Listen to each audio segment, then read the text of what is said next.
And welcome back to the 12th man. Do you want to do it, Calum? Because I'm sick. Welcome back to the 12th man. I don't know where that came out of, man. I just started one week and then everyone's been texting me going, great way to start the show. But no, back on the 12th man this week, though, to be joined by Calum Quigley. He's on the, we're going to be looking back at the big game from the weekend. Some people might say it's flattery to see, but I really enjoyed the game. It'd be interesting to hear what you say, Calum, about it. We're also going to be looking at Man City. Everyone now seems to think they're the new favourites. They won the league. We're going to be looking at the rest of the challengers at the top and the Champions League places. And we're also going to be looking at Newcastle as it sinks even lower and lower for Steve Bruce. So Calum, only one place they start, and that was the big game on Sunday. There's been a few little draws over the last few years between these two teams, so I personally found this one a lot more watchable. So how do you think the game went, and just from a Liverpool perspective to start with? Probably, I think the most easiest way to describe it was not surprising. I knew if there was any game that Liverpool had to be up for, it was Liverpool United at home. So I knew we were going to be an improvement, which the first half an hour, I thought we dominated the game and Thiago was running the show really.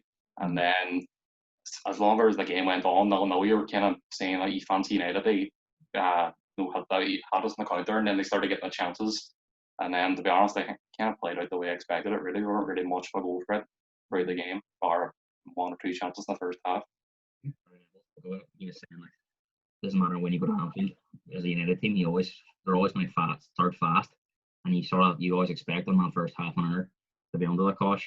He was even saying when they had Dutch or Roy Keane and Paul Scholes on midfield in Liverpool, maybe hadn't the players like that quality, but they still struggled.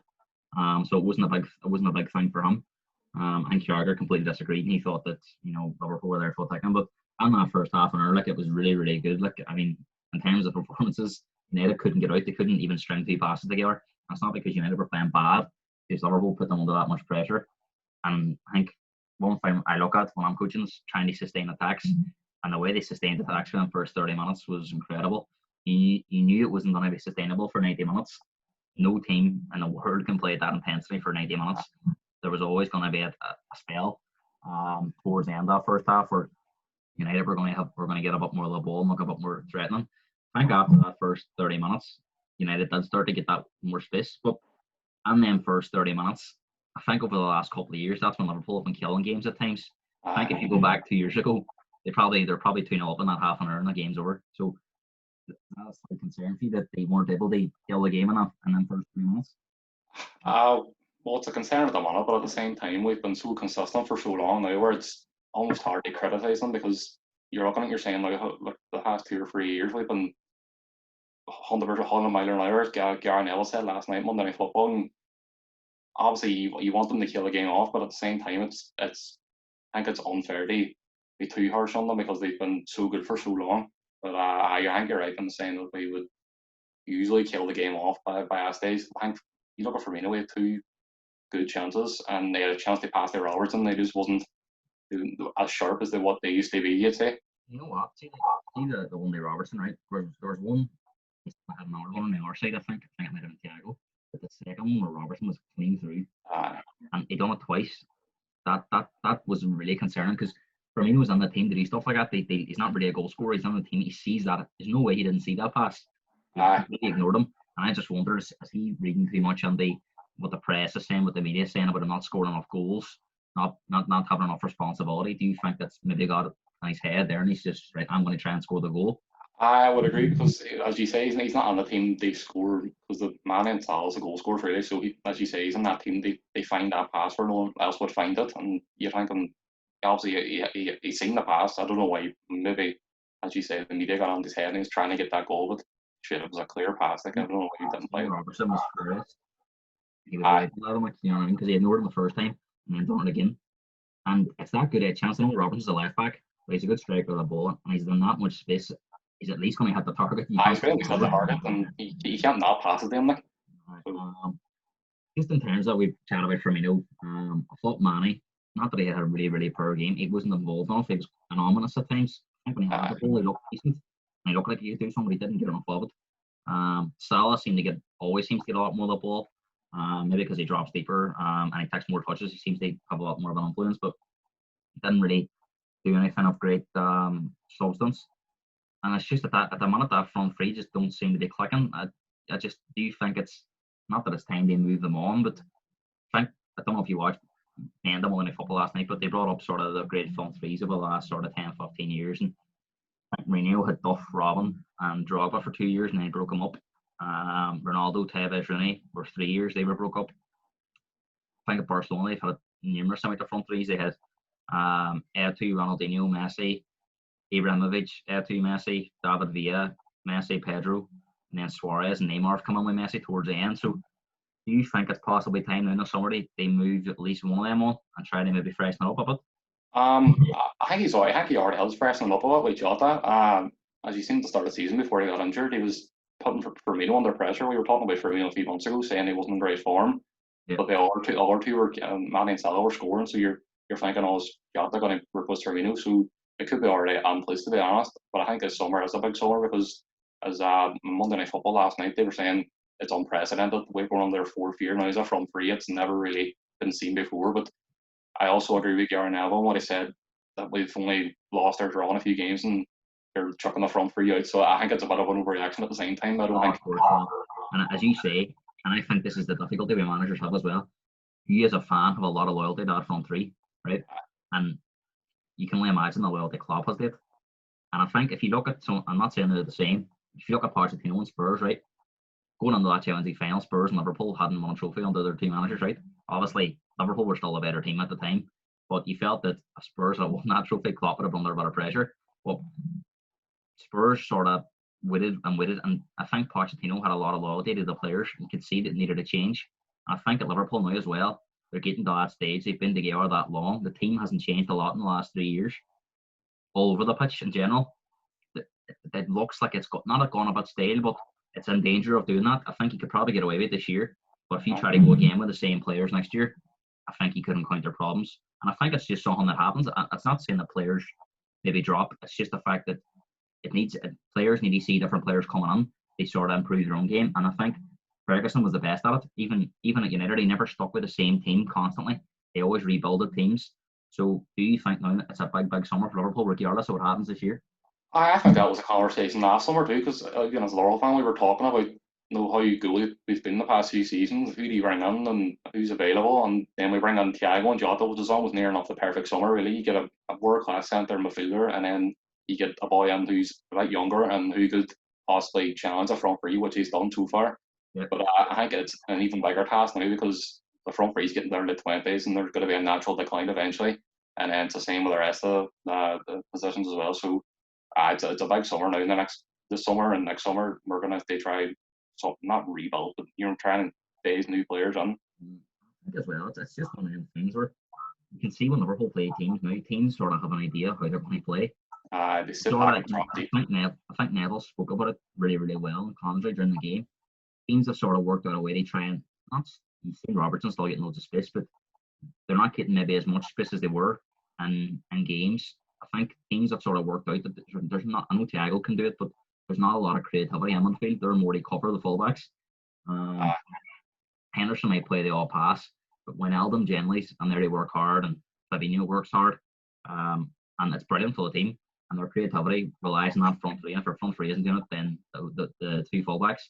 So teams have sort of worked out because you know how coaching works. You've seen the Spurs documentary, not that you've seen all of it, but that goes on. But you see the way they prepare for games, and they'll be looking at how Liverpool's playing all these teams when they play them, and they're playing a similar style they've been for the last few years. You see with Man City this year, they've adapted their style, and it's probably causing teams a lot more problems now. I think they get the ball a lot wider instead of maybe going through the middle a lot. And you see their fullbacks playing a lot more inside, and their wide players play really, really wide. Their front three, Liverpool's front three is quite narrow. I think the Man City's front three were quite narrow, but they've gone quite wide now. And you even see like Stones now getting forward. So City are playing a different way. I think they are getting a bit more direct as well. You see De Bruyne crossing the ball a lot. So City have adapted a lot, and I think it's catching teams off. And I think that's something that Klopp will be trying to do in the summer. Because I do think Klopp will stay for an hour with it, and he'll have at least, especially if they don't win the league, I think he'll want to try and win it back. And as you say, it's only maybe they've brought on Thiago and they've brought on Jota. It might only be the case of bringing in two more. They freshen it up and maybe move on a couple out. And if you think about it, Van Dijk coming back next year, let's hope it's not seriously affected on the injury. But if he comes back next year and he's the same player, that's almost like a new signing as well. Well, as you say, with adapting the style like this year, obviously our midfield's never been set up to create, and then Robertson's had a good season. He's probably one of our best players, to be honest, this year. Mm. Trent, not fallen off a cliff, but he's output has dramatically fallen off. I don't know many assists he's got this year, but it's not many. You know what, Calum, right? You know what? Even in that game, right, he's playing some great passes, but I just think his intensity's dropped a bit. He's not getting forward as much. I don't know whether he's tired or he's feeling it, because you have to remember he's a young lad. You know, Robertson's been playing the game a lot longer. Arnold's still young, and I just think maybe it's catching up to him, but he probably just needs a rest. And the problem with Liverpool is there's no. If you bring in Williams, as you say, he's a decent lad and he can do a job. But the drop off's too big. You lose that threat, and especially you say when we're not relying on our midfield to create. So we need our creativity out wide. And if we're front three aren't really at it, we can't really afford to drop someone like Arnold. So it is a difficult one. But I think before Jota got injured, we did kind of adapt. We were playing more of a 4-2-3-1. We got the four of them, the front three, and then Jota and playing the four of them every week. Not every week, but most weeks. We were kind of playing a bit differently. Most teams are still dropping back and playing deep, and as all teams do near enough at Anfield. But we were creating more. We looked more. Jota was a massive breath of fresh air, to be honest. But yeah, and I think Jota right as well. He's a good player, and he's really surprised me. I think he's a good player, but I never really thought he'd be at that kind of level. But I think as well that signing up front just gives everybody a lift. Not even just on the pitch as well. He might even be playing, but having him around on the bench, playing in the Champions League games. He wasn't playing every single game, but he was playing enough. I think that gives everyone a lift. I think Thiago as well. I think he's been quite unfortunate with Thiago. He's been injured and stuff. But you sort of knew what you were getting with Thiago. He does carry an injury record. Interesting. I don't know if you've seen it. Adrian Durham's comments about Thiago. Did you see them? Well, he slowed the game down, was it, or has someone else? I said he's slow. He's not. It doesn't suit Liverpool's style of play, and that Liverpool play heavy metal football, and he's a luxury player. What's your thoughts on that? I don't think he's too far wrong. I wouldn't say he slows the play down. I think he's probably one of our best players against Man United, to be honest. But I can see where he's come from when he's a luxury player, where he gets on the ball, he looks up, where he wouldn't. But at the same time, he's clever enough to play a quick pass as well. So I think it's what Adrian Durham's known for, being controversial. So I wouldn't read too much into it. Here, the one thing I would say about the game in general, right? Bar the sort of couple of spells, I thought the game was a really, really great, fast paced, great intensity. It was a great average for the Premier League. And I think you have to credit both defences. When I start with Liverpool's, but Fabinho, as I said to you, I think I would have them on the field all day. Liverpool seemed to cope well with that. I thought he was probably at the back, he was unbelievable. You never get Martial or Cavani a minute really. And you have to credit Klopp for that decision to play him on there. I thought Henderson as well done a good job. Not that they were tested overly much, but the one thing I would say about Liverpool times in that game, they suffocated that pitch. Like I seen someone else's, they're almost playing like team midfielders at times because they're so far up high when they have the ball, and that's why United couldn't get out. I think Gary Neville spoke about it when it came to United about trying to push out and be brave, but it's really, really hard under that kind of pressure, isn't it? I was saying last night, I was trying to get that extra 5 yards. Because Liverpool, it's like a coaching thing and a mentality thing where Fabinho and our back four in general, their coach, they're not afraid to step up the halfway line, suffocate it, which is probably what Man United need to do to sustain attacks more. But I think that's the main difference for us, and Man City do it as well. The teams who can really win the league. I don't think other teams like Man United and Spurs who kind of sit back and invite the pressure on. Yeah, I think you have to suffocate the teams they won the league really. Before we sort of move on, but Klopp sort of said after the game that he's not really thinking about the league. I don't really believe him, but what he said is he's more concerned about the top four, and I think it probably means it's very, very tight. I think Gary Neville's there's 32 and there's 5 points between first and sixth at the moment, and Everton have a game in hand as well.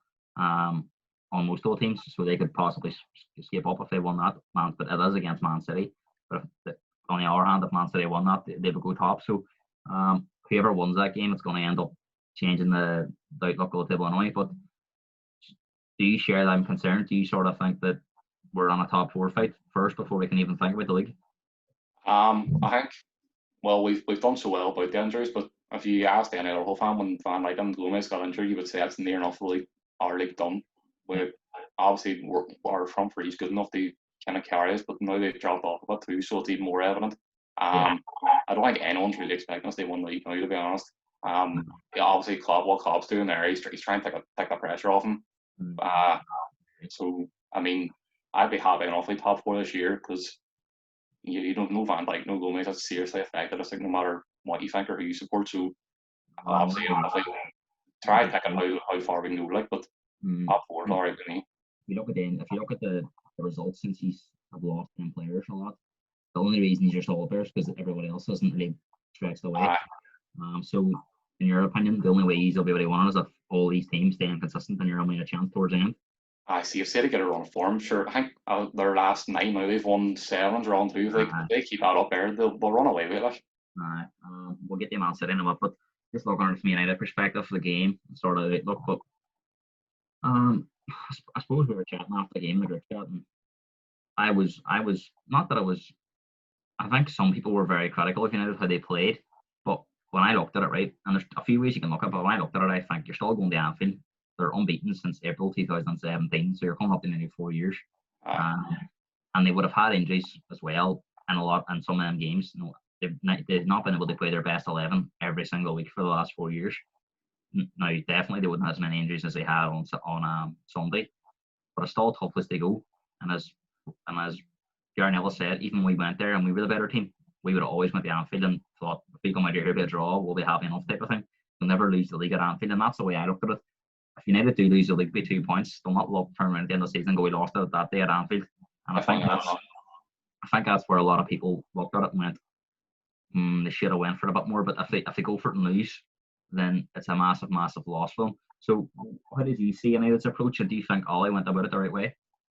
He definitely went about it the right way. I mean, obviously there's an argument they say that you'll never get a better chance they won at Anfield, which Man United fans will probably agree with.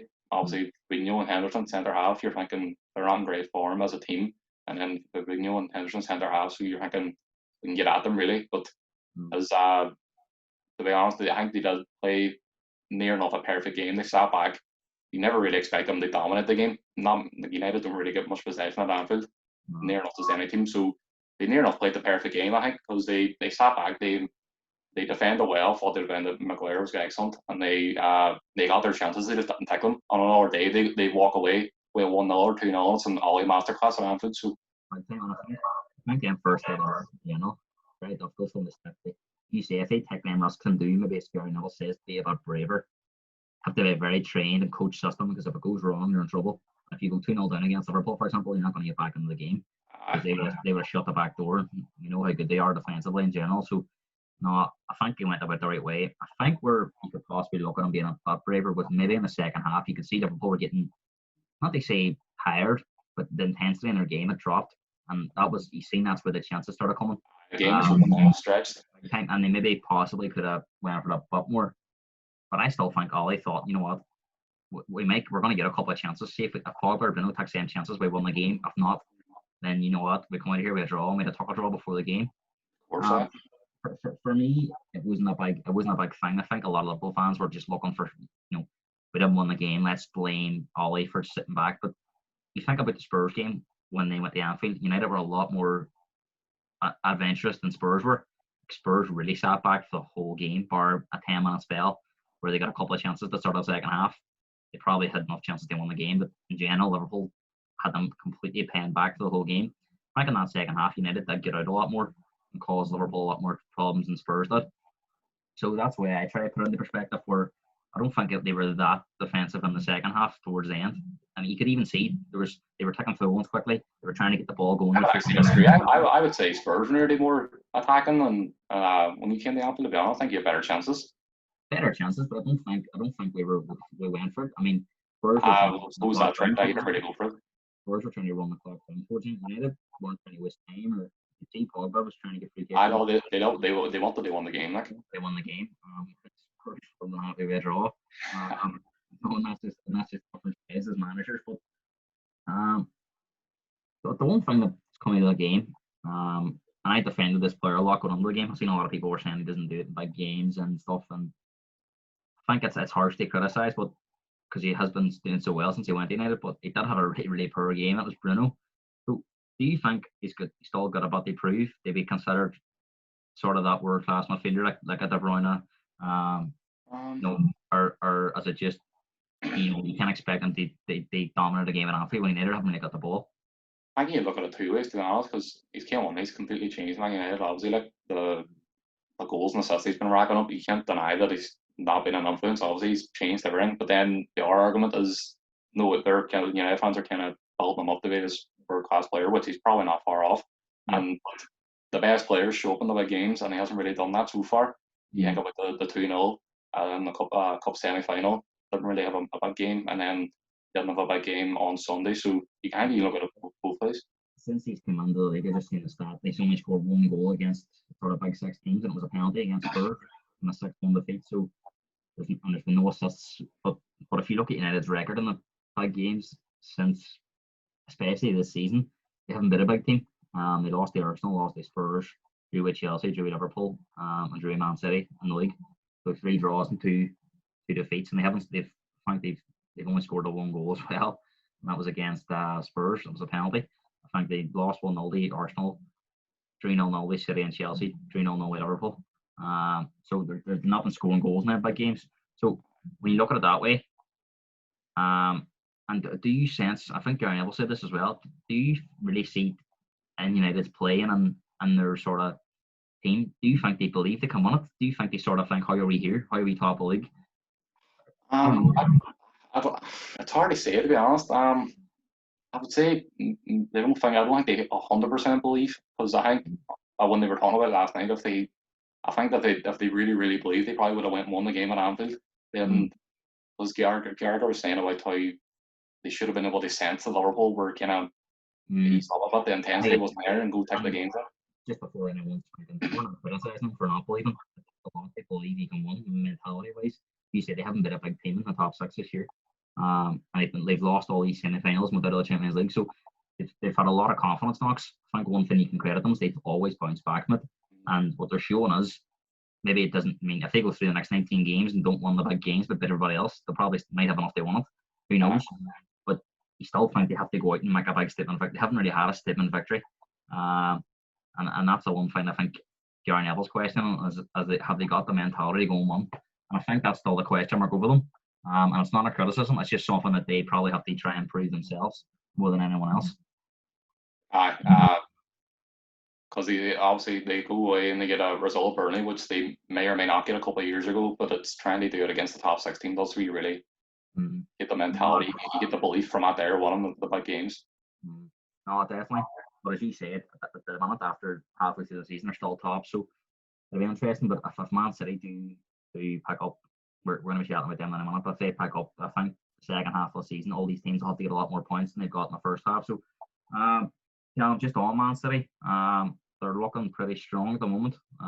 You've said yourself to me, you think they're the favourites, and at the minute you can't see anyone else winning them bar them. So, what do you sort of think that, and what's changed in the last few weeks? See, I don't watch too much of City, but what I have watched, obviously you were chatting about Erders, they changed the style up. Obviously they don't have a reckoning striker really. I mean, Jesus is kind of handling the team, and then Aguero's injured too, so they're playing De Bruyne like as a false 9 kind of. I'm not really sure, and then they've kind of just changed the team and they found consistency, basically at the back as well with Diaz, and I think Diaz has absolutely changed Man City this year, and then Stones is going for him too. I think as well they're not conceding goals, and if you're not conceding goals, that's a big help. Especially not scoring loads, only a bit past 4-0, but in general this season the goals haven't been raining on. But I think one thing that's really changed since De Bruyne's form's really turned around, I think he's having a massive impact in games. Now he's scoring goals, he's assisting goals. I looked at the assist table a few weeks ago in goals, who's scoring the most goals, who's assists. Kane was like 5 assists ahead of everybody else, and now he's only 1 ahead of De Bruyne. So it just shows you the impact he's having. As you say, you've seen Palace against Arsenal last week, very dogged. Didn't give much space away, and Palace can be like that. I know they're all about them 7-0, but I think if you end up going on at half time 0-0 and stuff, and if the game goes on, it'd be very hard to break down a team like Palace. But De Bruyne, 30 minutes. You think it's Palace 15 minutes half time to get there? It'll be a hard night. But De Bruyne outside the bit completely opens up our defence and it's game over at that stage. But it's just that they've got that world class player in De Bruyne. You look at someone like Foden as well. He's come on. He's given him a different kind of energy, and all their players seem to have found form at the right time. So do agree with you. I think they are the favourites. But the one question mark I have on them is if Aguero can't get fit, and it doesn't look like he is going to be fit, and I don't know what's happening with Jesus. He seems to be coming back, and then he has a setback. I don't know if they can survive without a striker all season, though. That's the big concern. Aye, that is the concern at the moment. Obviously it'll remain to be seen. They haven't really looked at anyone in January, so they obviously must be happy enough with the situation. Like, they're playing well, so why would they? But can they sustain it for another 5 months? With January too. I think a lot of teams aren't looking at all. I think these boys. I feel sorry for these boys in this transfer talk every day, bringing up the same stuff. January is notoriously quiet, but this January is really, really quiet. There's none happening.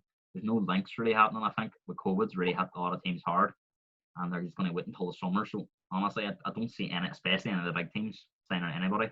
Not unless they sell somebody, but honestly, I don't think that'll happen. And if it'll be towards the bottom of the league where it might be a bit of business done. As you say, I think with City, they're going to have to rely on Sterling scoring goals. Bernardo Silva, Mahrez, De Bruyne, chipping on Foden. Everybody. I think Bernardo Silva stepped up massively. He has. I think one player you mentioned there was John Stones' resurgence. And I don't mean to be sort of thinking, oh, no, I call this, but I always rated Stones as a player. I thought he had a lot of mistakes in his game. If he could cut them out, he'd be a top player because he's brilliant on the ball and he's got an eye for a goal and had a piss about him. So I thought that get the right player beside him and it would have helped him. And Diaz seemed to really, really helped him. And I think the good thing about proper defenders, see the world-class players like Van Dijk and stuff, they don't just make a difference themselves. They improve everybody around them. And that's what Diaz is doing. Well, to be honest, he's keeping Laporte out as well. So, look, many would say Laporte's probably one of the better centre halves in the league behind Van Dijk. So, it's a testament to how well he's doing, and a testament to how well Diaz has changed the whole back four. Really, the confidence he's providing these Stones and the rest of the back fours somewhere, and if not the same as what Van Dijk's done. Yeah, pressure comes now because Stones a few weeks ago wasn't even on Man City's team. And it wouldn't even have been considered for England. And now everyone's saying he should be starting. He should be number one centre half. So the pressure comes. But that's what form does. He's in good form. So but the English media now is looking at him, and he just sort of feeling now that he's done really, really well under the radar. But he's out there now. I just worry about him because as much as I do like him, I think he struggles to cope with pressure at times as well. And that'll be the big test for him. It's just longevity now. Can he keep it going? To be honest, Diaz looks like he can. So that's time will tell with Stones. And as you say, we're not trying to sort of criticise City here or anything, but what I'm going to say here, right? And I do still think they're favourites, but the one other thing about it is they've got a lot of favourable fixtures recently. I know they played Chelsea, but Chelsea are going through a bad spell. And they've all these home games. Villa, in fairness, on Wednesday, you'd expect to be a hard game, but they've been hit hard by COVID. I'm not kind of sure what sort of shape they're going to be in. They've had to cancel a lot of games. They reckon they're up to 14 players in their squad had COVID. And you've seen some of the stuff that's been coming out about. Some players have been getting it bad, and so you just don't know. You just don't know how they're going to come through that. You look at the hour games they're having. They're playing all the teams in the bottom half now.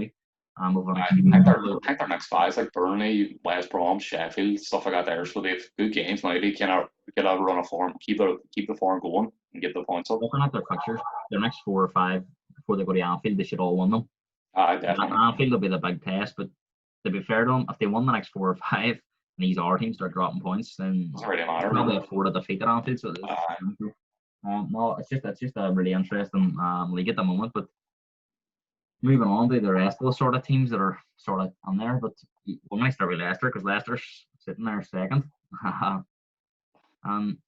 Hey, to be honest, they've gone under the radar at times. I don't think. Again, with Leicester, you don't know if they sense they believe they can win because you almost think every time they get like a bottom half team at home, they always seem to maybe slip up.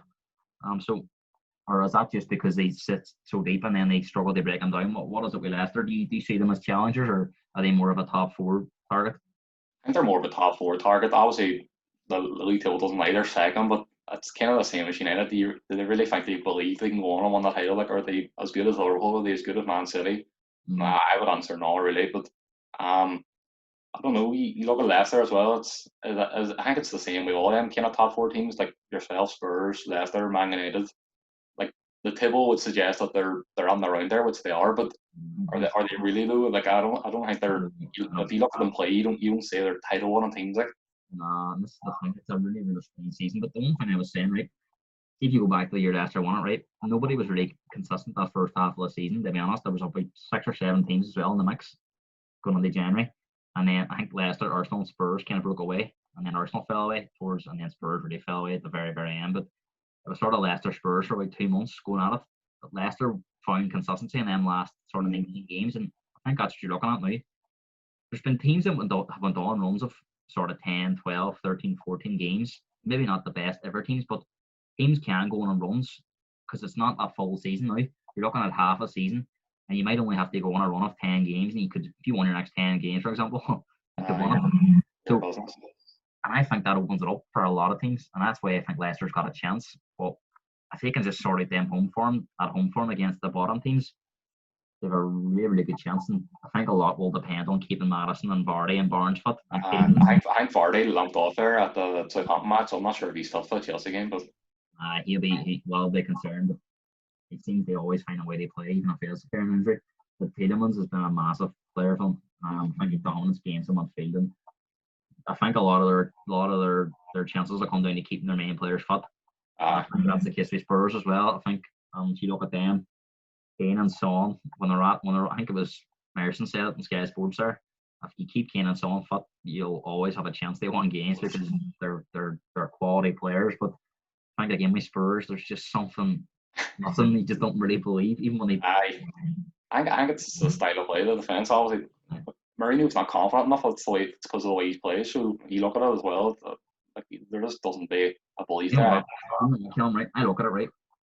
People might think I'm biased, right? But I don't think there's any team that's threw away as many points as Spurs have this season.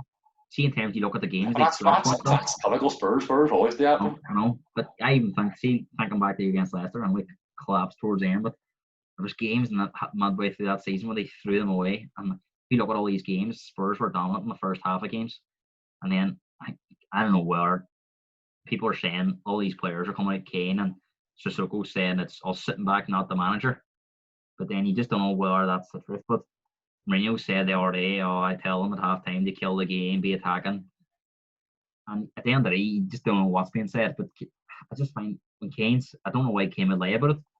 He's what I'm starting to think is because Mourinho's got that style of play against Man City and Arsenal and Chelsea, and they got them results.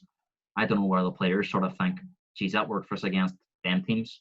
If we go 1-0 up against these teams, we should be able to see it out. I don't know where that's created in their game, but then I look at it, Mourinho's not making the subs to change it on the bench if it is happening. Why is he not? Right, let's bring on an attacking sub, try and change it. So it's a mixture of both at the moment. There's definitely something on it. I mean, it works for the games. Like obviously, so Sheffield, you beat Sheffield 3-1 there at the weekend, but then if you go back to the other whole match where you score the goal, but it doesn't really, how long can you sustain it when a big team's coming at you for barraging you? Like it's exactly.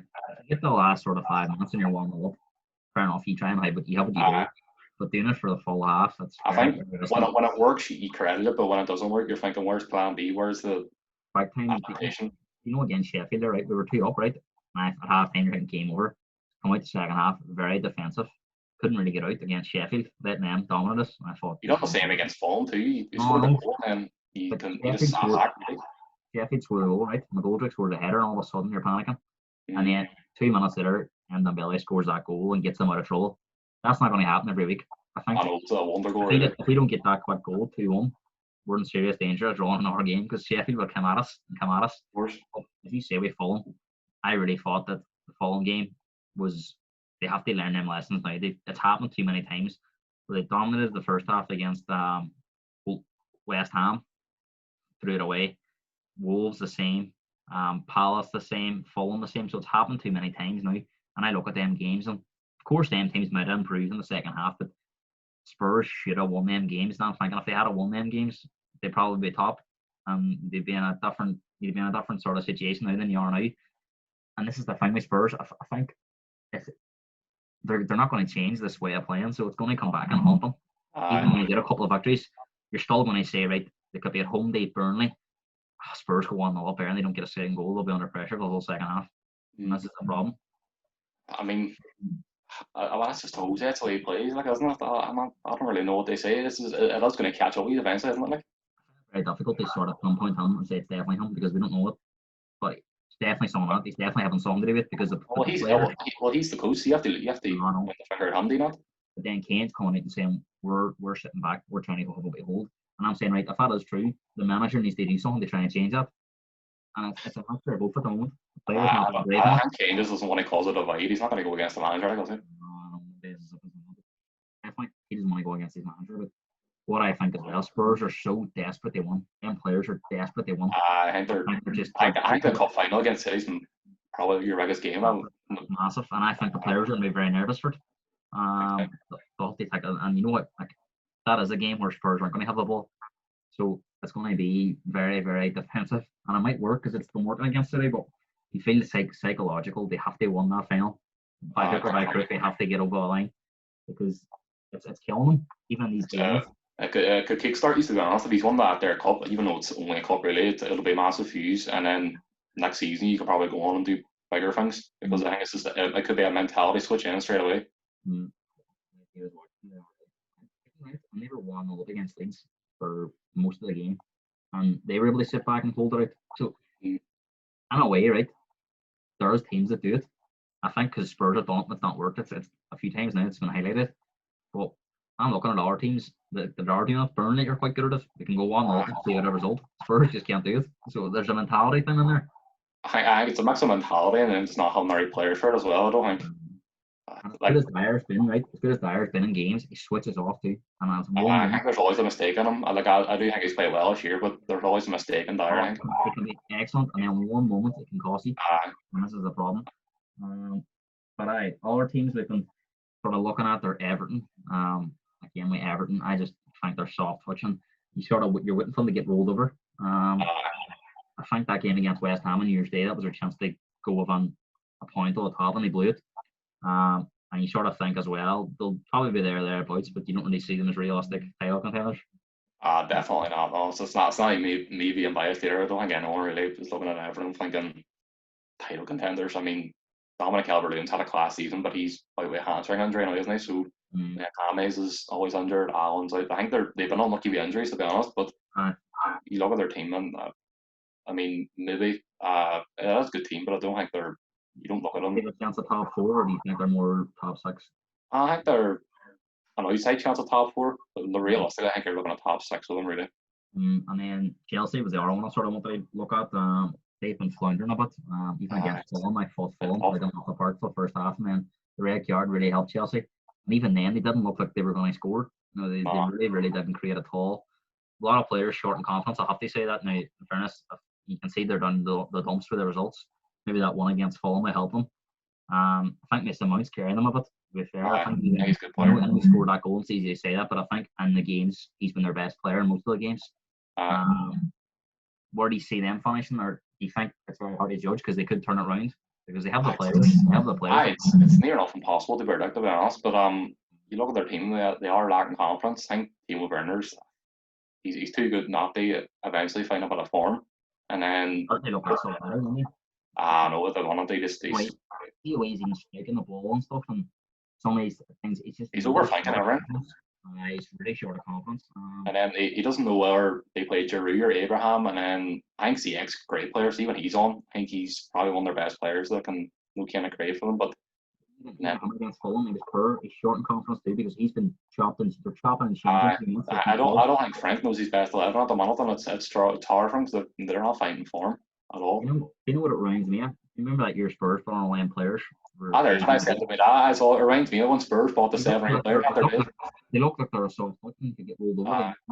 Whereas they can pull grounded victories against the bottom teams, but anytime Spurs play against a big team, they get whacked. Liverpool whacked them 5, City beat them 6. And you sort of look at that with Chelsea, they haven't been a team above them in the league. You sort of think they can beat all these teams, but as soon as they play a good side, they're in trouble. And you just think that it could end a similar way. I think Lampard will ultimately pay the price if they don't finish in the top 4. I think because Chelsea are ruthless managers, to be honest. So if they don't get top 4, I think Frank might have to go. And just to finish off this sort of part of the bit, you see any other team in there possibly being an outsider for the league or top 4? Hard to say. You know, obviously it's the weirdest league we've ever had. So you can't really say no. I just put a question mark beside Villa's name because they've got a lot of games in hand they play. And if Um, they keep their best players fit like Grealish and McGinn and stuff, if they keep playing the way they've been playing, you could obviously have an argument for maybe a top six chance, outside chance. But mm, I think the top six already with what we have already is probably near enough what it's going to be like. Well or not, just depends on the person. But the top six teams at the moment probably about right. uh, you know what I'm going to ask you next, don't you? Uh, I don't know. Well, right, give me your top four in Top order. four. Right, in Uh, order. in order. You had to pick it. I know it's something nearly impossible, but Impossible. Well, you're asking me today in January, so I'm going to go first City, second Liverpool, third probably Man United, and then fourth as a toss up. I could be Leicester probably maybe, and then you have to Chelsea pick at the that. moment. Yeah, if you look at it at the moment, Spurs aren't fantastic. Chelsea have no form. Leicester probably the better of them, so you have to go Leicester at the moment. Top three, I'll be the top three. I think whenever already went put them on. I think Leicester's probably the favourites now for fourth, but I think Spurs will be the team that they'll be most worried about. Spurs can get on a run. I don't think them other teams. I think a lot of teams will be looking at Spurs and thinking, "Geez, they're a lot better than what they're showing." And I actually think, and this might sound unbiased, but I've been very critical over the last couple of years of Spurs at times. But I think this year they've actually played well in a lot of their games, especially in the Definitely. first half of games. I Um, don't think their style of play like probably uh, suited them. I think it was a commentator. I can't even mind who it was. It was a strange boy. He was commentating, co-commentary with the boy that was on the game on Sunday, and he was saying like 2-1 Spurs are sitting back, and then they come out and play, and you're like, why just not let them off the hook? Because their strengths are in attack. You know what I mean? So, and I think as well, the one player Spurs have missed a lot over the last as a regular. Regular's pretty delivery's quality. I think every time I watch Spurs, he is class. Like, Oyer's made a lot of improvements as well, so their fullbacks have improved a lot. So they've a lot more about them going forward, and they have done maybe towards the end of Hutch. So I do think that Leicester will be sort of hoping Spurs continue the way they're playing. If they can if they can sort of maybe get a few more goals and string a few more results together, it might put Leicester under a bit more pressure. But just me being hopeful. definitely. Obviously, we watched the game last night. I sort of had an idea how it was going to go. Kind of surprised at Newcastle's lineup because they played with three strikers, Billington, Jarl, and Wilson. And I have to say, it's the only time I've ever seen a team play with three strikers and not been able to get out of their own half. They were so bad. I actually Chris said the gloves were off, but they were far from it. it was like you know a fella going to a nightclub and he's just no confidence and he's just trying to get through the night without somebody slagging him. Do you know what I mean? I don't know what it is. It's just He's like, there's somebody's absolutely. asking, do you fancy? I You talk about no belief at the top. Somebody else can have her. I'll just wait about and then the end of the night if I get a kebab, no, I'll be happy enough. No, honestly, I just thought they were pathetic. And I don't use them words lightly. I think the boys last night were a bit easy on them. But I thought they were pathetic just to go to Arsenal. And like Arsenal's not, it's not the Arsenal of years ago. They're there for the taking. You almost feel they're a young team now. They're trying to play on the younger players now.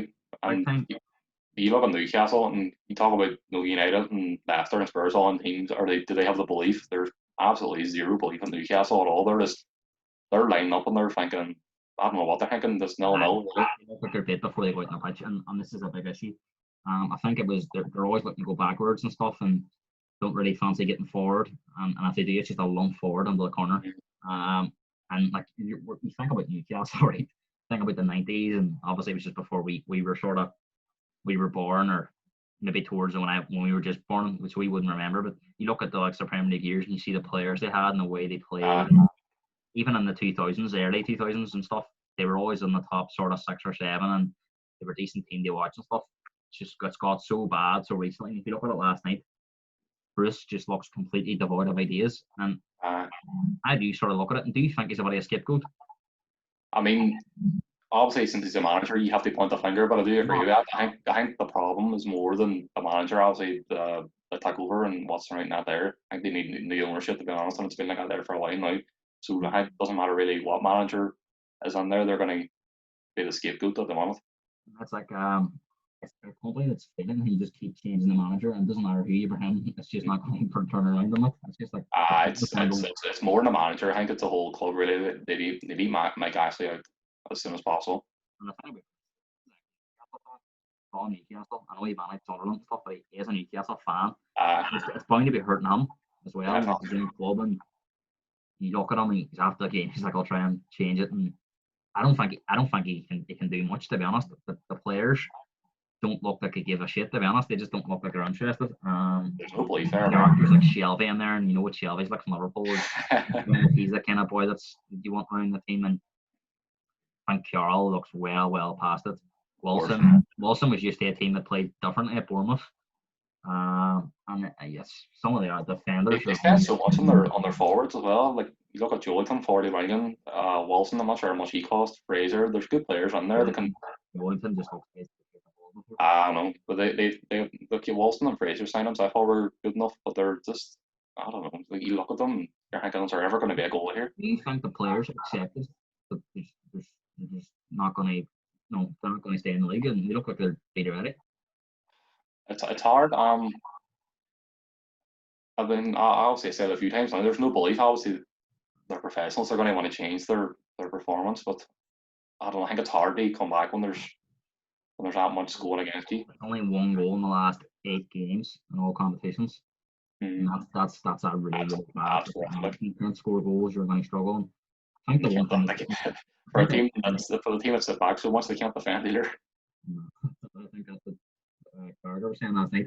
Under Benitez, they were a bit better defensively. And if you look at since Benitez and our managers before him, it's a similar style. It's a cultural problem with the club. As you say, there's such a bad connection between the fans and the owners, and they don't like Bruce. They never liked Bruce. They never wanted Bruce. I think when you go from Benitez to Bruce isn't seen as an elite manager like Benitez was, so that's an issue. I think the one thing Newcastle fans have to accept that Benitez was as good as they were going to get. You're not going to get anybody better than him in terms of his elite status. You're not going to get a Mourinho or a Klopp. He said on Monday Night Football points-wise too, Bruce has actually done better over the 2 seasons. That's the one thing I was going to say. See, at the start of the season, they got a lot of lucky results. The 1-0s and stuff like that. And they were getting draws that they shouldn't have got. I think it was Jake Humphrey made a great point in BT. He said that the stats don't lie, the results did. And that they seem to be stuck in 19 around that points mark for the last 2 months. And as you say, all these teams are starting to catch up now. And you look at Brighton; they're playing an identity and a system. So's Fulham. I've got a bit of belief about them. West Brom, even when they've been struggling, they've been able to go into Wolves and get a win. So at the minute, you just don't know where Newcastle's next result's going to come from, do you? Definitely not. It's literally if you're a Newcastle fan, it's like it doesn't matter who you play, because after the Sheffield match, you're thinking there's a chance here to get a result for once and a goal, but they couldn't. Obviously, a second half didn't help, but they were even worse again then. So you're thinking now, if they can't beat Sheffield, who are we going to beat? Relegation's inevitable. At the rate it's going, it's inevitable. If you're not scoring in 8 games, you're a baller no matter who you are. You know what as well, Mike Ashley just winds these fans up to you. Come out last week and say they've got full confidence in Steve Bruce.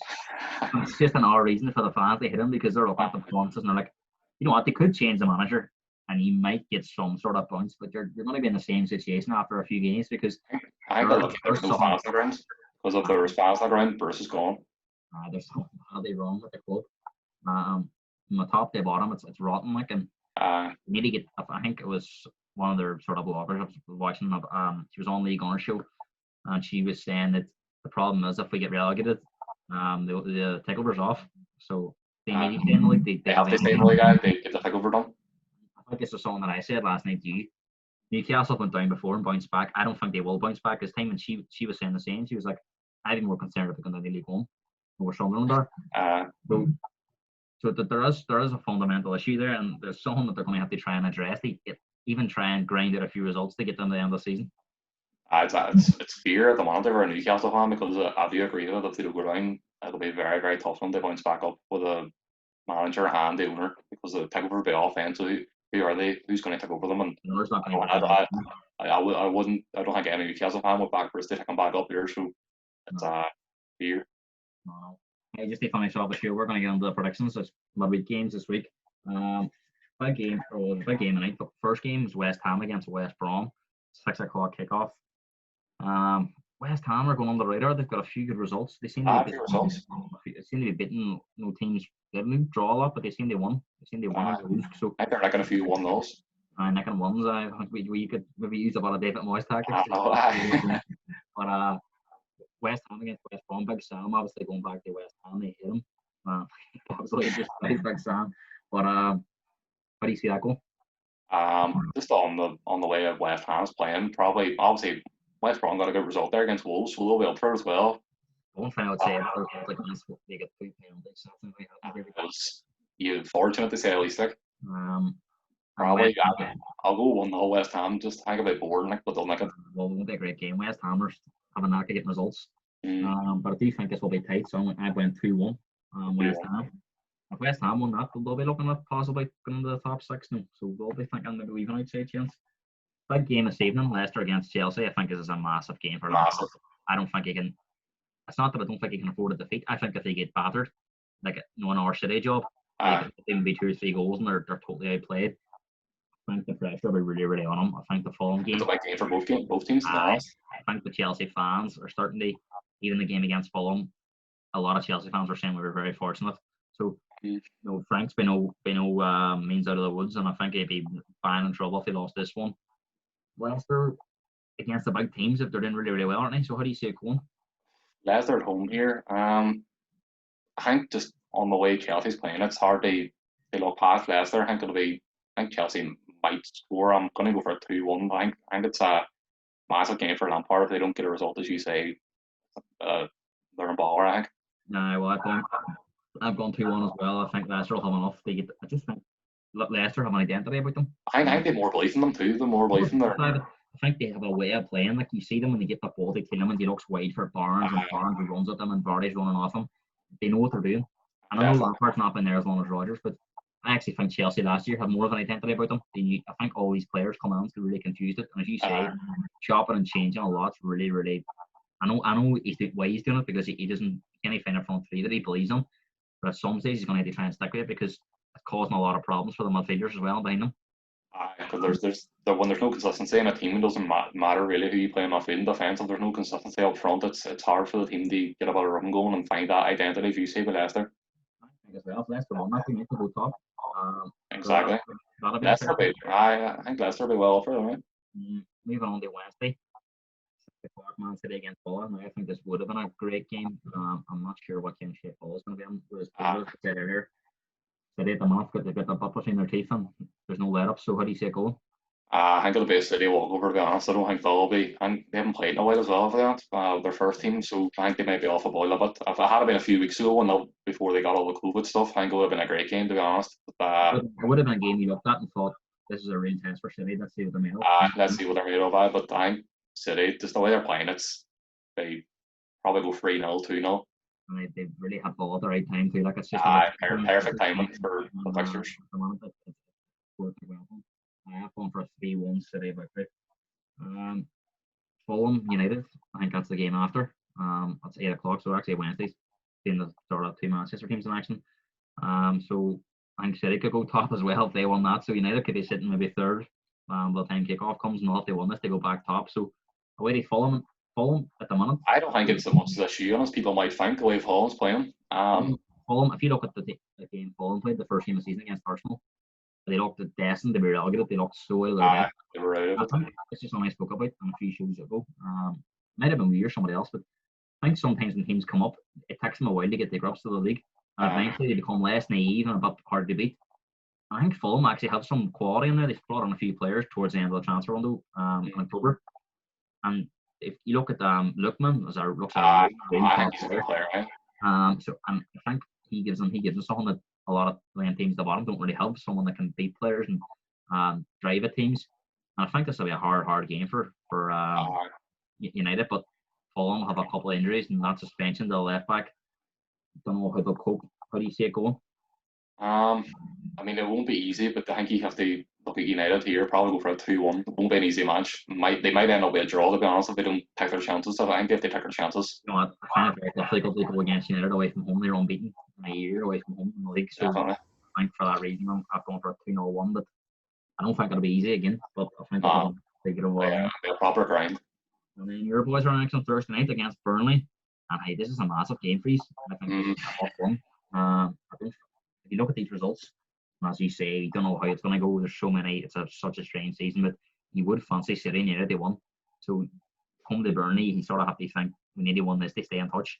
So how do you see it going? I think it's probably not benefit as well that we're playing last because all the results end up in their heads. So if United and City go get a result and then say Leicester 1-2 and against Chelsea, they're going on there. It's just as big as game ends as it is the Man United.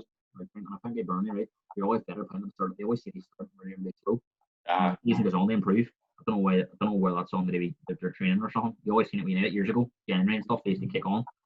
Burnley seem to do the same. They seem to be a bit more resolute and seem to get a lot more victories in the second half of the season. So how do you see it going? And I never look forward to playing Burnley. It's always one of them games. It's gonna be a boring one. It'll be the same as all the other teams here, kind of fighting down at the bottom. They'll come in. There'll be a 4-5-1, 4-4-2. They'll sit back. It'll be rough. It'll be just whether or not we can get a goal or not. To be honest, and at the moment it's hard to say. You really need an early goal. Early goal sells the nerves. I think the longer it goes on, it'll be like United game. Say the longer it goes on, they'll know you're thinking, where's the goal coming from? Are we going to win this game? Or what I actually wrote down my prediction, but I actually think it's going to be one of them slogs. I just think he'll get there in the end. I'm going for a 1-0 Liverpool victory. My prediction is a 1-0 too. I think I have to back us. You have to be positive, and hopefully we'll get that goal and keep on. And then obviously looking forward, you've got the FA Cup game at the weekend against United. That's obviously going to be.